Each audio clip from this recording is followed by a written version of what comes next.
নমস্কার বন্ধুরা, আমি আজ আপনাদের দিল্লিতে ইন্ডিয়া গেটে নিয়ে চলে এসেছি। এখানে নতুনভাবে কি কি করা হয়েছে সেসব দেখানোর জন্য আজ আমার এখানে আসা।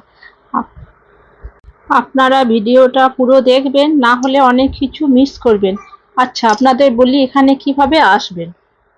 সেন্ট্রাল সিক্রেট মেট্রো স্টেশনে নেমে আসতে পারেন, তাছাড়া বাস ও অটো করেও আসতে পারেন। বাসে নতুন দিল্লি থেকে 505 নম্বর বাস আর পুরনো দিল্লি থেকে 502 বাসে এখানে আসতে পারেন। এই দেখুন কি সুন্দর জলের ফোয়ারা চলছে, দেখুন খুব ভালো লাগে দেখতে। ইন্ডিয়া গেট ভারতের জাতীয় স্মৃতিসৌধ। এটি ভারতের রাজধানী নতুন দিল্লির কেন্দ্রস্থলে অবস্থিত। এটি দিল্লির অন্যতম দ্রষ্টব্য স্থান। প্রথম বিশ্বযুদ্ধ ও তৃতীয় ইঙ্গো-আফগান যুদ্ধে নিহত 90,000 ভারতীয় সেনা জওয়ানদের স্মৃতিরক্ষার্থে এটি স্মৃতিসৌধটি নির্মিত হয়। এটি লাল ও সাদা বেলে পাথরে তৈরি। রানী ভিক্টোরিয়ার তৃতীয় পুত্র এটি নির্মাণের কাজ সূচনা করেন। এই স্মৃতিস্তম্ভটি 40 একর জমি জুড়ে বিস্তৃত। আর এই যে দুটি পিলার রয়েছে, এই পিলারের এই মাঝখানটাতে আগে অমর জ্যোতির শিখাটা জ্বলতো, এখন এটা স্থান পরিবর্তন করা হয়েছে এই ফাঁকা জায়গাটা এখন। ইন্ডিয়া গেটের বিপরীতে রয়েছে রাষ্ট্রপতি ভবন। এই রাস্তাটিকে আগে রাজপথ বলতো, এখন নাম পরিবর্তন করে কর্তব্য পথ বলা হয়। এই দেখুন, এরকম অনেক সাবওয়ে তৈরি করা হয়েছে যাতে ভিড় না হয় রাস্তায়, তার জন্য। এখানে প্রচুর মানুষের ভিড় হয়। কেউ কেউ ফ্যামিলির সাথে পিকনিক করতে আসেন, আবার কেউ কেউ বন্ধু বান্ধবদের সঙ্গে ঘুরতে আসেন। তবে এখন বর্তমানে রিলস বানানোর ভিড় বেশি। দেখুন রিলস বানাচ্ছে কেমন।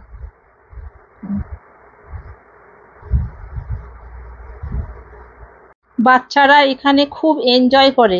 আর এই দেখুন এরা এরকম সেজে এখানে ঘুরে বেড়ায় মানুষদের আনন্দ দেবার জন্য। এই দেখুন এরা। ইন্ডিয়া গেটের দু সাইডেই জলের ফোয়ারা আছে, এই দেখুন কত মানুষ দেখছে এখানে এসে আর এনজয় করছে। ইন্ডিয়া গেটের পিছনে এই সাইডটায় দেখুন সুভাষচন্দ্রের একটি স্ট্যাচু রয়েছে এখানটায়। আর এই দেখুন এই সাইডটাতে কার্গিল যুদ্ধের বিবরণ দেয়া আছে এখানটায়।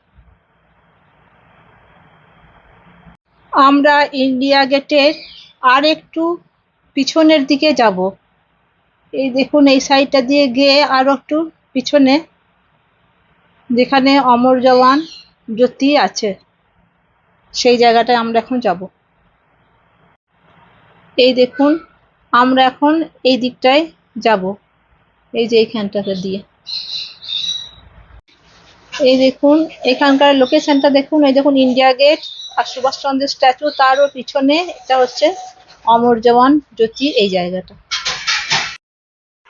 এই দিকটা নতুন করে করা হয়েছে, দেখুন এর সুন্দরতাও কম নয়। এদিকে দু সাইডে এখানে জলের ফোয়ারা রয়েছে। এই ফুলগুলো দেখুন, আমার খুব ভালো লাগলো, তাই আপনাদের সাথে আমি শেয়ার করলাম। এই ফুলগুলির নাম জানলে কমেন্টে অবশ্যই জানাবেন। দেখুন ফুলগুলো কত সুন্দর লাগছে দেখতে, খুবই সুন্দর। এই যে এইগুলো দেখছেন, এগুলো হচ্ছে মাতৃভূমির জন্য যারা শহীদ হয়েছেন তাদের স্মরণে নাম লেখা আছে। এই দেখুন চারিদিকে সব জায়গাতে এখানে এগুলো সব এদের জন্য করা, যারা আমাদের দেশের জন্য বীরগতি প্রাপ্ত হয়েছেন। এইগুলো সব জওয়ানদের নাম লেখা আছে চারিদিকে। আর এই সাইডটা আগে ছিল না, এখন নতুন করে তৈরি করা হয়েছে। অমর জওয়ান এখন এই দিকে করা হয়েছে। উপর থেকে ঘড়ির কাঁটার মতো স্তম্ভে অমর শিখা জ্বলছে। আর এই দেখুন নিচে চারিদিকেও শিখা জ্বলছে, লেখা আছে অমর জওয়ান। এই দেখুন। আমরা তো নিশ্চিন্তে আরামে আছি, কিন্তু আমাদের দেশের সীমান্তে যারা পাহারা দিচ্ছেন তাদের কথা ভাবুন তো। সীমান্তবর্তী এলাকায় প্রতিনিয়ত কত জওয়ান শহীদ হচ্ছে সেটা আমরা নিজেরাও জানি না।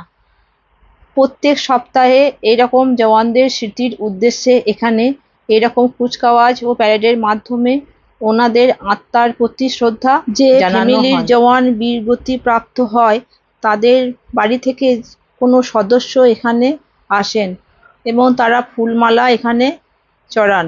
আর এখানে দেখুন এগুলো হচ্ছে নৌসেনা আর বায়ুসেনা এখানে আছে। এনারা এখানে প্যারেডের মাধ্যমে ওনাদের আত্মার শান্তি কামনা করবেন। এই দেখুন আসছে প্যারেড করতে করতে। এই প্রত্যেক রবিবার রবিবার এখানে এই প্রোগ্রামটা হয়, আর প্রচুর মানুষ এখানে আসেন। এই দেখুন মানুষের কত ভিড়, দেখুন প্রচুর মানুষের ভিড় এখানে। ইন্ডিয়া গেটে অনেক ইভেন্ট ও ডিবেট এখানে হয়। আমরা এখন অমর জওয়ানের কাছ থেকে বেরিয়ে এলাম। চারিদিকের ভিউটা দেখুন।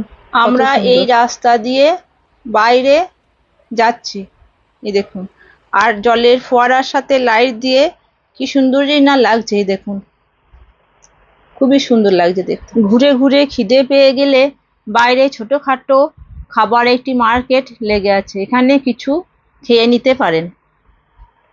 এই দেখুন সব রকমের ছোটখাটো খাবার আর আইসক্রিম।